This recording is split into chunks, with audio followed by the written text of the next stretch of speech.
With all the respect for my friends, I'm coming only for first. I'm coming every year to win. But this year, I promise, I bring something new once a year or in Olympia. That's a huge statement. This man ain't losing no muscle. Phil, did you hear that? He's going to bring something that's never been seen before on an Olympia stage. I think he means you. I mean, damn, he's talking about a lot of Mr. Olympia champions then, you know, not just myself. He's talking about being the greatest ever. So, oh hell, he ain't gonna do that shit.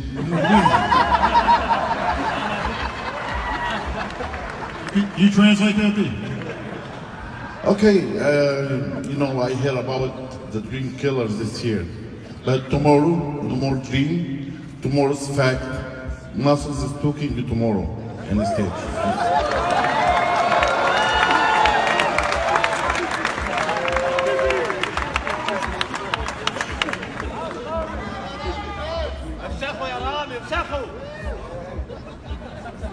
William O'Donnell.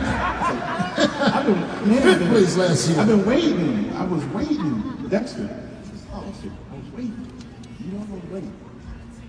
Dennis, I was waiting. I'm sorry, champ. I was waiting this whole time. You know, what makes this Olympia press conference so awesome is when someone actually is very confident about their own God-given abilities and is willing to say it in front of everybody. You know, that's what this sport is about, ladies and gentlemen. We train, we sacrifice, we give everything in our soul to go onto this Olympia stage to give you fans, the judges, everybody, something that they've never seen before. I know what that feels like. I know exactly what Ramy's feeling. Hell, I was feeling that stuff when I placed third at my very first Olympia in 2008. You know what I'm saying? I understand what it feels like when I was placing second to Jay Cutler those years. You know, and I also understand what it feels like to be a Mr. Olympia champion. So I get it. There's no disrespect with that. I expect Ramy, Dexter, Sean, everybody, even the guys that ain't even here compete, you know, at this press conference, to feel that they deserve to whip my ass.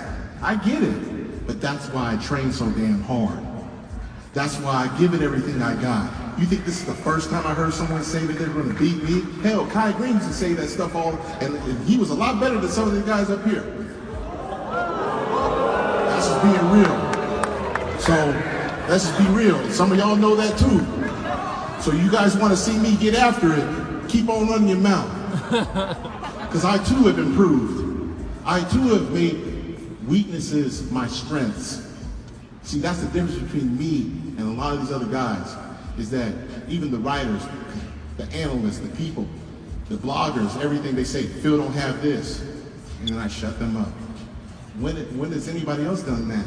Turn a weakness into a strength. I came into this sport with no back, no upper chest, and this and that, arms too big, shoulders too small, no thigh sweep, this and that. I've gotten rid of all that. They said, oh, his stomach needs to come down, this and that. I've done that. Did everything I've been asked to do. That's called bodybuilding. That's called bodybuilding. That's called sculpting the body. I came in winning, but I wouldn't win the Olympia. My first loss was 3 years. You were scared. 3 years.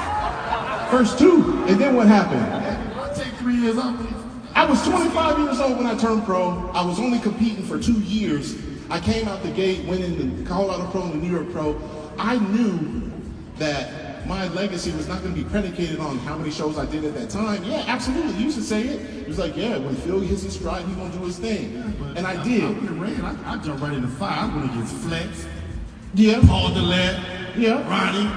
Yeah. All those guys. Well, shit. I was jumping right in the fire. I mean, damn, and you got burned too. Like, shit. I mean, yeah. Yeah, but I mean, I get it. You did your thing. You a champion. Ladies and gentlemen, this is the champion. He's won the Olympia. He's won all classic titles. I got mad respect for him. You know, one of the biggest things that I was trying to do when I came on the scene was to look at guys that had an attainable physique to me, which was Dexter Jackson. when I got my first IFBB Pro loss, it was at the 2007 Arnold Classic where he got second, Victor got first. After that, I was like, I need to get hard, grainy, this and that separated, consistency with conditioning like Dexter. And then once I was able to do that, I started getting improvement. Watch Dexter. He's like Mayweather. He ran for years and wait till you get old, then he come beat you. That doesn't even make any sense.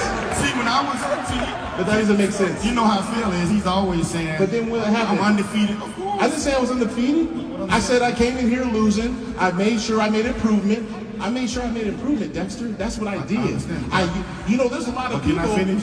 No, because of the fact that you'll say, okay, Phil took 2 years off. This No, and that. you took 3. I took 2, bro. I didn't do the 06 and 07 Olympia, and then in 08 I got 3rd in my first Olympia. So if I would have took those 2 years off and came in 10th or 12th, then that was time Well, I wasted. came in nice, but no, there's no time wasted. That would have been time To wasted. me, the greatest is not about being #1 and winning every single thing. The greatest to me is when you lose, you get better because of that loss. That's what I did. Muhammad Ali is the greatest of all time because he's won the belt, lost the belt, won the belt. I don't care about Mayweather because he's 49 and old. You always talk about Mayweather online. He's the greatest. He's not the greatest. He's online all the time. I mean, but why? And this is bodybuilding. This is bodybuilding. You're trying to change the narrative. I'm just trying to You're doing this stuff. I'm comparing you to him. That's No, all. you're trying to create a different narrative that doesn't apply to me. That's what, see,